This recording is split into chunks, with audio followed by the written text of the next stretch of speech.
Be me, Nate, 35 years old, been with my wife Lauren for 9 years, total married for 7. It's Saturday morning, I'm in the kitchen making coffee, she's still in bed or acting like she's asleep. Honestly, hard to tell. At this point, this is basically our routine now. Different schedules, barely talk. She stays up until like 2:30 a.m. Doom scrolling Instagram, reels while I'm knocked out by 10:30. So yeah, let me explain how things got this bad. Met Lauren in 2018 on Hinge. Back then I knew damn well I was a mid-level operations analyst making around $82,000 a year. Not broke, not ugly, not some loser, but nothing impressive. Either drove a used Toyota Camry, pretty standard guy. She was the one, everybody noticed, super pretty, always put together, had a packed social life, and one of those close-knit friend groups that did everything together still remember our third date. She told me her friends were shocked, she was seeing a spreadsheet guy. She laughed when she said it, but not enough for it to feel like a joke. First few years, I honestly felt lucky, like I somehow landed above my level. She'd make these little comments every now and then. You know, you got lucky I matched with you, right? Or, I could have gone with that finance guy, but I picked you. I'd just laugh and move on. That was our whole dynamic. She was the prize, I was the guy trying to stay worthy of her. Then things started changing around. 2 years ago, I got promoted to senior manager. Salary jumped from $82,000 to $119,000. Suddenly I had room to breathe, started putting more energy into myself. During lockdown, I got serious about fitness, lost about 30 pounds. First time in my life I could actually see my stomach without sucking it. Joined a local running club, started reading again, got weirdly into cooking instead of living off takeout and frozen stuff. Meanwhile, Lauren kinda stalled out. Same job, same complaints, same speeches about how her boss overlooks her and how she deserves better. But nothing ever changes. She put on maybe 25 pounds during the pandemic. Not saying that to be cruel, just being real. And she stopped putting in effort the way she used to. Now it's mostly leggings, giant sweatshirts, hair up, phone in hand. Most nights she's just planted on the couch, scrolling our sex life. Basically flatlined around 8 months ago. I still remember trying. In February we were on the couch watching some random show. I put my hand on her leg, started kissing her neck. She pulled away right away. I'm tired, Nate. It wasn't even 9 o'clock. I'm just not feeling it. After that, it became the usual script. Not tonight, I'm stressed, maybe this weekend. We've had sex maybe 2 times in the last year. I finally brought it up once, carefully asked if something was wrong. She rolled her eyes and told me I was overreacting, said, couples go through phases, so I stopped initiating and just let the resentment pile up quietly. Then there's her friend group, Kelsey and Morgan. Kelsey got divorced about 1.5 years ago, after a 4-year marriage, been angry at men. Ever since Morgan is one of those serial dater types, can't keep anything going, longer than half a year. They come over for wine nights, at least twice a week. I usually hide in my office when they do. But the walls aren't thick enough. I hear plenty. You basically do everything yourself. Does Nate even realize how much you handle? You still look amazing. You could do way better if you wanted. Lauren never pushes back, never says that's unfair. She just sits there nodding, topping off her glass, soaking all of it up, right around. Then the constant criticism started too suddenly. Everything I do is wrong. I load the dishwasher the wrong way. I forget to text if I'm running 15 minutes late. My running hobby is too much. Even though I go out twice a week for like an hour, apparently. That makes me distant. Even though I ask about her day and get one-word answers back last week. I made steak, roasted potatoes, and asparagus, spent over an hour on it, plated it nicely, and everything looked better than half the stuff we pay for at restaurants. She looked at it and said, "This is too much. I just wanted something normal." Then made herself a quesadilla financially. Here's the part. I don't think she fully gets. I put 55 grand down on our house. Money came from an inheritance my aunt left me. Mortgage is $2,500 a month. I cover $1,700. She pays $800. Most of the real weight lands on me. She's got her own separate spending account too. Doesn't tell me much about it, but I see the evident shopping bags in the closet, $350 boots, $180 brunch tabs. With her friends, constant Ulta runs. I've felt alone in this marriage for a while now, and I keep trying to fix it. I bring up date nights, she's exhausted. I suggest a weekend away too expensive. I mention counseling. She says we're not that bad. Except we obviously are about 2 weeks ago. I went out for beers with Chris, my best friend since college. Chris is married too. Steady guy, not dramatic, usually reads people pretty well. We're a couple beers in when he looks at me and goes, "Man, you've seemed different lately." I ask what he means. He says, "In a good way. You carry yourself different now. Like you actually know who you are. You've got your life together." Then he laughs and says, "You leveled up, dude. If Lauren can't see it, somebody else will." I kind of shrugged it off at the time. Didn't really know what to say. But that comment stayed in my head the whole drive home because he wasn't wrong. I have changed. I'm not that same guy from years ago who felt honored just to be picked. I make solid money. Now I'm in the best shape I've ever been in. I've got friends, actual hobbies, real plans for my life, and my own wife. Acts like my existence is some minor annoyance she has to tolerate. So now I'm sitting there on a Saturday morning, drinking coffee I made for myself, in a house I mostly paid for, and this ugly thought finally hits me. I'm not even desperate to save this anymore. Not desperate for her attention. Not desperate for her approval. Not desperate for one little sign. She still values me. I'm just tired. Deep tired. The kind that settles into your bones.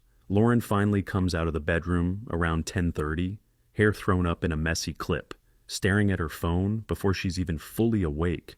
She pours herself coffee without looking at me. I say, "Morning," she says, "Morning." That's the whole conversation. She takes her mug to the couch, opens Instagram, and disappears into the screen, like I'm not even in the room. I look at her, and weirdly I don't feel rage, don't feel heartbreak either. Just this flat, quiet acceptance, like somewhere along the way we turned into two strangers splitting a mortgage. I honestly don't know if this is just what dead marriages look like after enough years, or if ours is actually broken in a way you don't come back from. Either way, I'm about to find out. Fast forward 4 days. Wednesday night, Lauren is out at one of her usual wine nights with Kelsey and Morgan. She left around 7, said she'd be back by 11. It's not even 9:30 yet. I'm already in sweatpants sitting in the home office finishing work. Emails long day. Too many meetings. Deadline on one of my projects got moved up. My brain feels like burnt wiring. I get up to grab some water from the kitchen. And that's when I see Lauren's laptop sitting open on the counter, charger plugged in. Screen still lit up. She took her phone. With her must have forgotten the laptop was open. I walk over to close it so it doesn't sit there all night. Soon as my hand hits the trackpad, the screen wakes up, brighter. Message window, already open group, chat. Title says, "Hot Girl Exit Plan," with Kelsey and Morgan. Immediately know I should close it. Immediately know I should mind my business. Immediately read it anyway. First message I land on is from 2 days earlier. "Lauren, I think I'm doing it this weekend." Lauren, just sitting him down and telling him I want a divorce. My stomach drops so hard it actually makes me feel dizzy. Next message is Kelsey. "Finally? You've been talking about this forever. Just rip the Band-Aid off." Then Morgan, "He's gonna completely melt down, LOL. Prepare for tears." Then Lauren again, and this one hits way worse. That's kind of the point. He'll panic. He'll promise all this stuff. Maybe he'll finally realize what he has.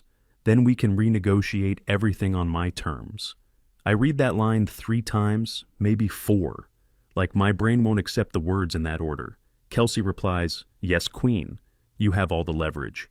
He knows he can't do better than you." Lauren says, "Exactly. I've been the chill wife for way too long. Time for him to earn it again." Morgan chimes in. "Just don't actually leave unless you have to. You want him scared, not free." My hand is still on the trackpad at this point. Just frozen there, I scroll up and there's more. A lot more weeks of it. Lauren complaining about me, them hyping her up, them literally coaching her through this, like it's some corporate negotiation strategy. One message from the day before, Lauren, "I'm making a full list of changes. Once he thinks I'm serious, he'll agree to whatever." I read the whole thread, every single message first pass. Feels like getting punched in the chest. Shock hurt, that sick betrayed feeling. Second pass is different, more like pattern recognition. Suddenly the last year starts making sense, the constant criticism, The distance, the way her friends always seemed way too involved. Third pass. Something in me goes cold, clear, almost calm. She thinks this is a power move. She thinks she's about to shake me up and make me crawl back into line. She thinks I'm still that same guy from the early Bumble days who felt lucky just to be chosen. She thinks she's holding every card at the table. She has absolutely no idea how wrong she is. I just stand there in the kitchen staring at the screen. Part of me wants to wait up and blow the whole thing up. The second she walks in, just unload everything, throw the laptop in front of her, ask her what kind of sick game she thinks she's playing. But another part of me kicks in first. Quieter part, colder part.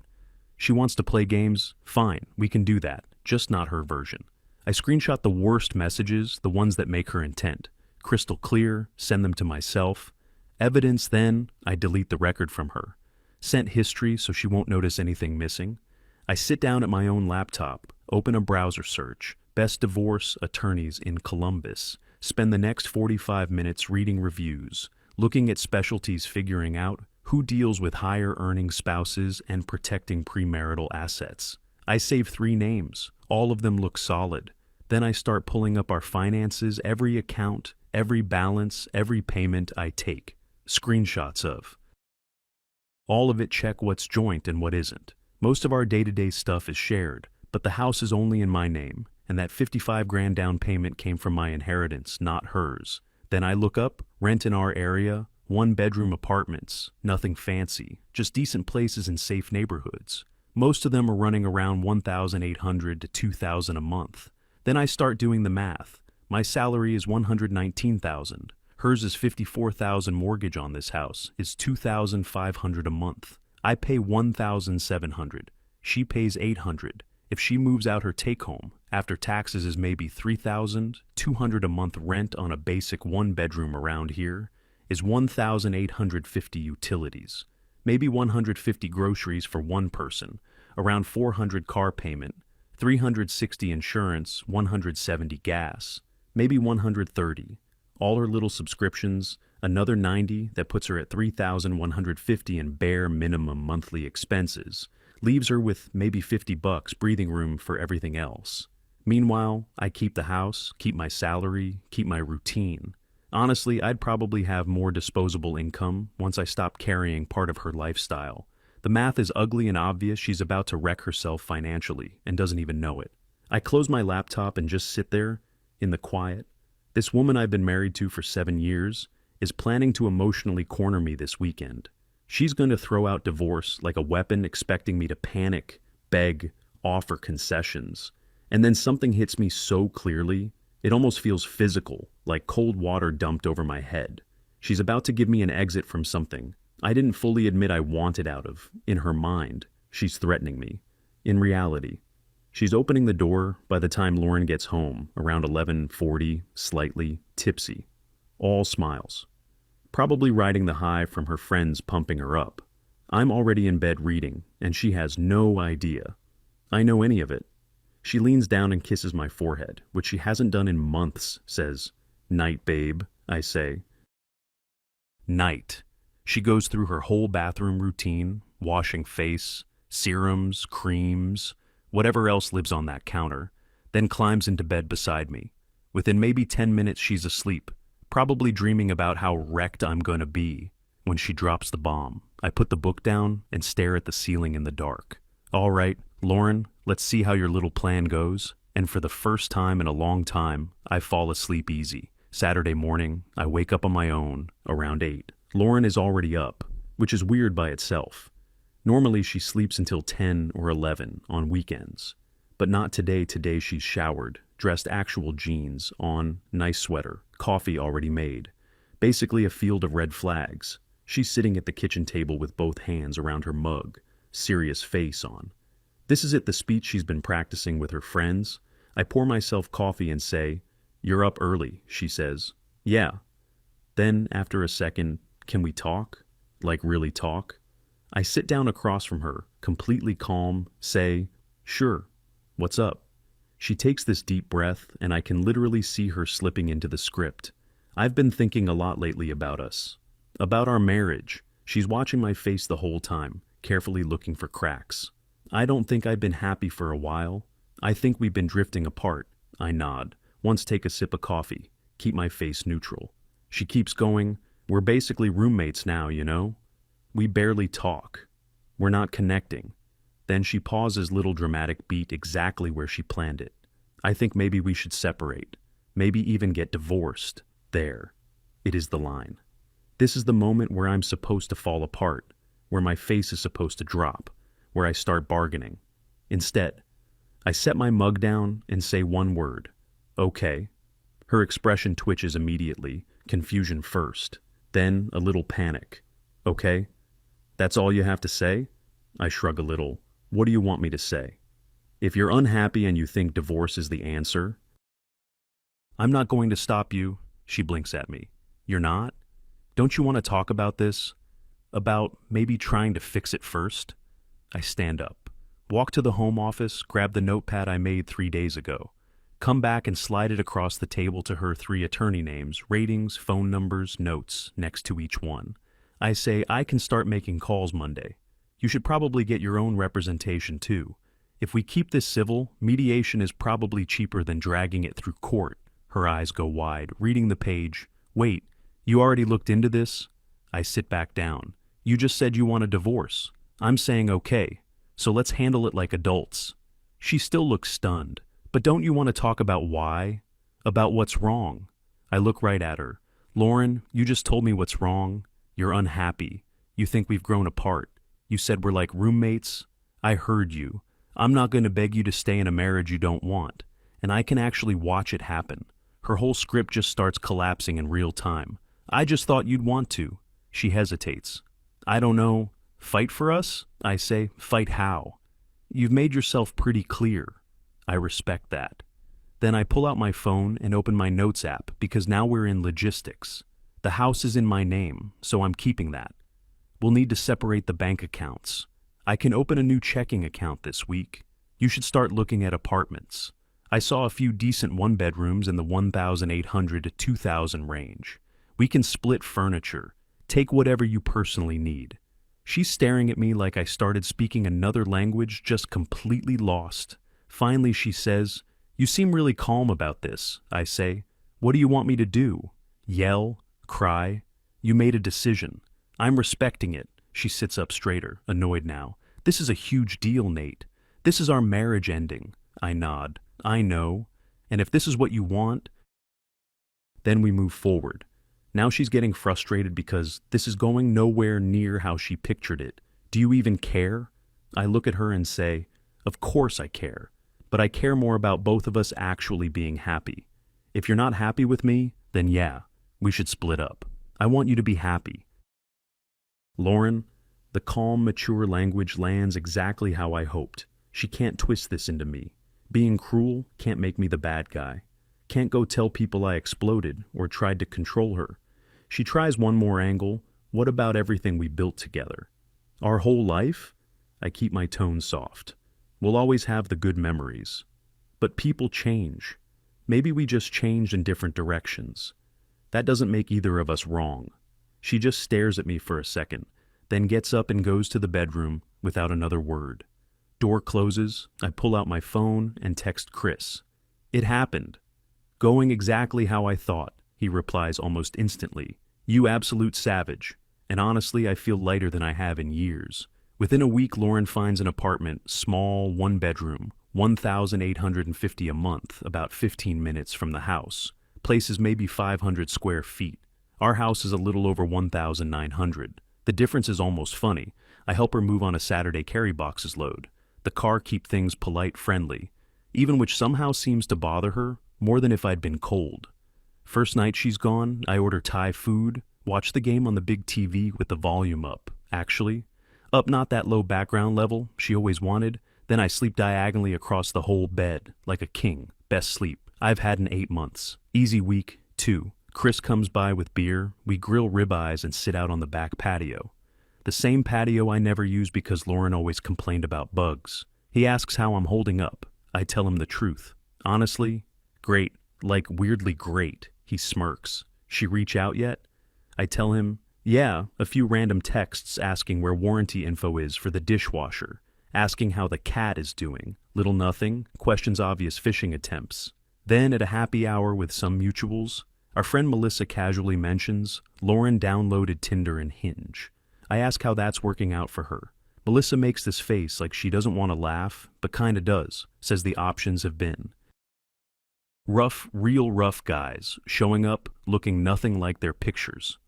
Guys openly just trying to hook up. One dude apparently spent an entire coffee date ranting about his ex-wife. Week 4. I notice Lauren has started watching every single one of my Instagram stories. Everyone usually within minutes. I post a picture from a weekend trail ride. Me and the running group at some scenic overlook. All of us smiling, actually happy. There's a comment from Aaron, one of the coordinators at work. You need to drag me along on one of these sometime. I just like the comment.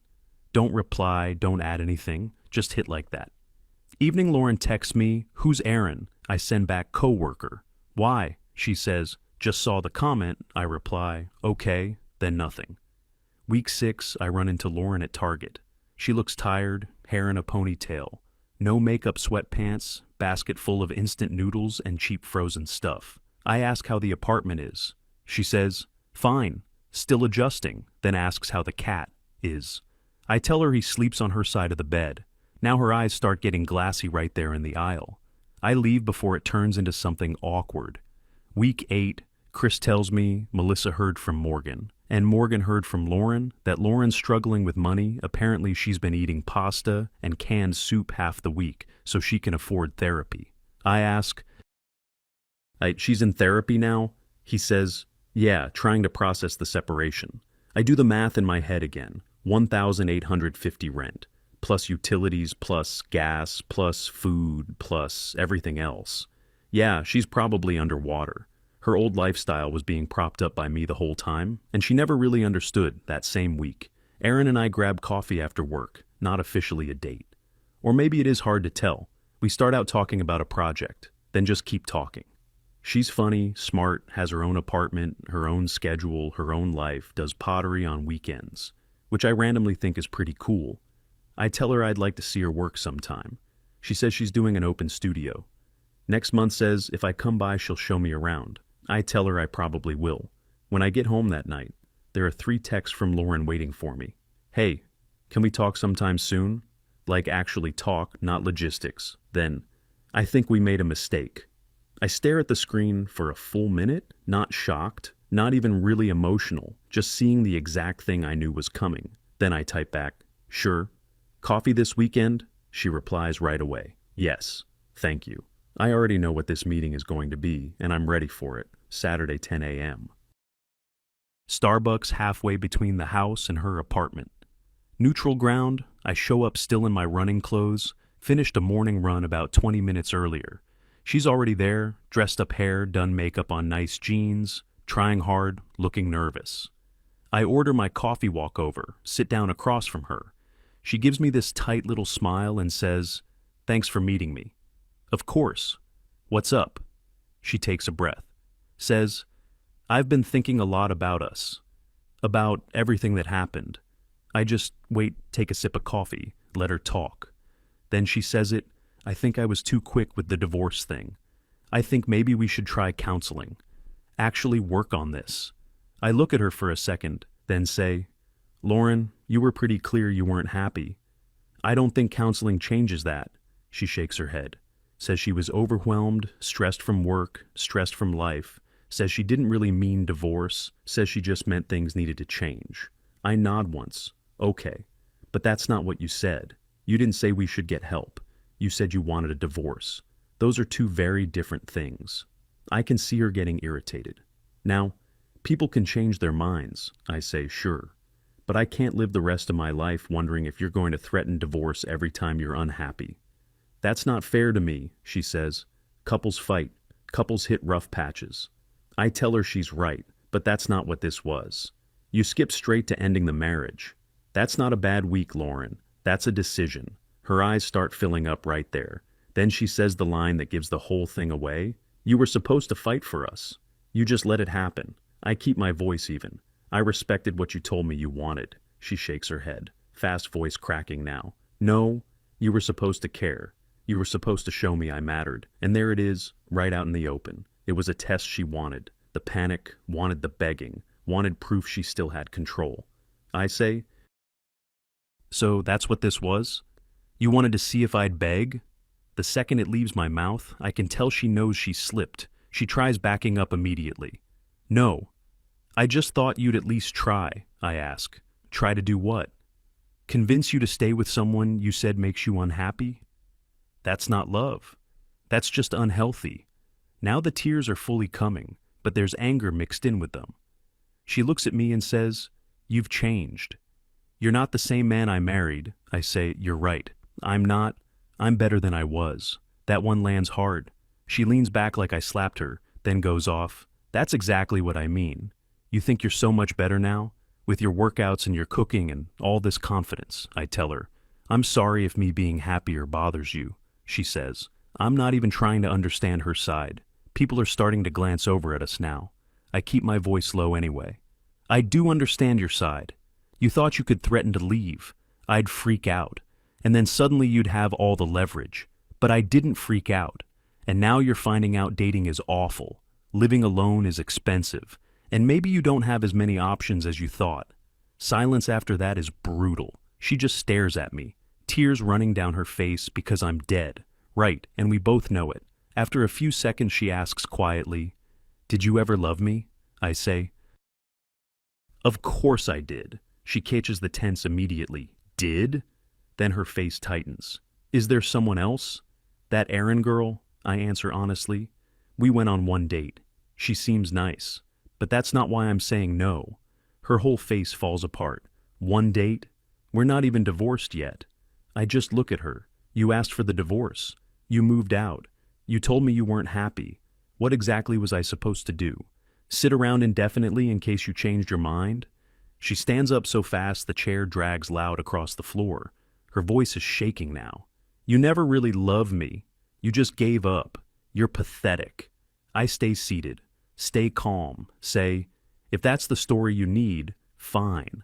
Then she snaps, "Screw you, Nate," and storms out. Leaves the coffee untouched on the table. I wait a minute, then text Chris. "It's done. Actually done now."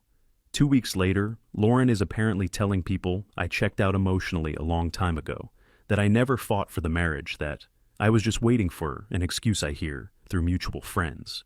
She even asked her landlord about switching to month, like she still hasn't fully accepted. This is real. Meanwhile, I'm making plans for a weekend trip with Erin, and the whole thing feels easy simple. No games, no weird power moves. Lauren was right. About one thing I did change, and I'm not going backward. Wait, so she completely played herself? Like absolutely wrecked her own life? That's what kills me. At first, I was kinda sympathetic, like, okay, maybe she felt ignored. Maybe she wanted him to notice her. Then the group chat showed up and it was like, oh no, this wasn't emotion, this was strategy. The chat name alone was insane. Hot girl exit plan. They treated the whole thing like a tactical operation. Fake divorce threat. Wait for him to crack, then make demands once he's scared. Except he just agreed and ruined the entire script. The best part was him saying, okay, then casually sliding over a list of attorneys. I'm not kidding, I physically reacted.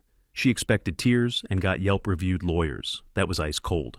But serious question, was he wrong for reading the messages? Because that part is a little messy. I mean, yeah, technically it was snooping. He saw the chat and kept reading. That wasn't accidental. Not saying I wouldn't have done the exact same thing. But let's be honest about what it was true. But thank God he did. Otherwise he would have walked straight into the manipulation and spent who knows how long with divorce threats hanging over his head. Every time she wanted leverage exactly. And this clearly wasn't some one-off emotional moment that chat went back for weeks. They were coaching her the entire time, planning lines, testing angles, treating a marriage like some kind of board game. Also, Kelsey and Morgan sound horrible. He knows he can't do better than you. Who even says that? That's not advice, that's poison. Both of them are single for obvious reasons. One is bitter from divorce, the other can't keep a relationship alive past 6 months. And those are the people giving marriage strategy that's like taking diet tips from a guy, eating nachos in a parking lot. Also, the budget math he did after she moved out was low-key, Brilliant, because she clearly had no idea how much of her lifestyle was being carried by him. Seriously, she went from a whole house to a tiny apartment. Went from comfort to scraping. Buy therapy and instant noodles is a brutal reality check. I had a friend do something similar, once moved out thinking she'd be totally fine, then realized her ex had been covering basically everything important. She was trying to reconcile inside 2 months, which is pretty much what Lauren did at the coffee shop. I was too hasty. Maybe we should do counseling translation. Rent is insane, dating apps are hell. And I made a terrible calculation that you were supposed to fight for us. Line made me so mad, you literally said, divorce. What was he supposed to do? Call you a liar and argue? That line gave away the whole thing though. Same with, you were supposed to show me I mattered. That was the real goal. She wanted him. Desperate, wanted the power, imbalance back. Do you think he was wrong for going out with Aaron before the divorce was final though? Like, legally still married is still married. I don't know, she was the one who demanded the split. She moved out, she was already back on the apps herself. What exactly was he supposed to do? Sit in the dark and wait while she kept playing games? Maybe, but going from one coffee date to planning a weekend trip was fast. That part kind of feels like rebound behavior. Maybe it is, but who cares? Lauren torched the marriage herself, poured gasoline on it too. He's allowed to move on, fair enough, I'll admit. I felt a tiny bit bad for her by the end because, yeah, she caused it. But sitting alone in a tiny apartment eating cheap food and realizing you detonated your own life has to be brutal. You can feel bad and still admit she earned every bit of it. This wasn't one bad decision. This was weeks of plotting with her friends to manipulate her husband. That's not some innocent mistake that "you never loved me" line in the coffee shop was classic too. When people can't win the actual argument, they go for your character. Instead, coward, you gave up. You never cared. Nah, he just stopped playing a rigged game. Honestly, the whole story is a perfect example of one simple rule. Don't threaten something unless you're ready for the other person to accept it. She thought she was dealing. The hand turns out he'd already counted the cards.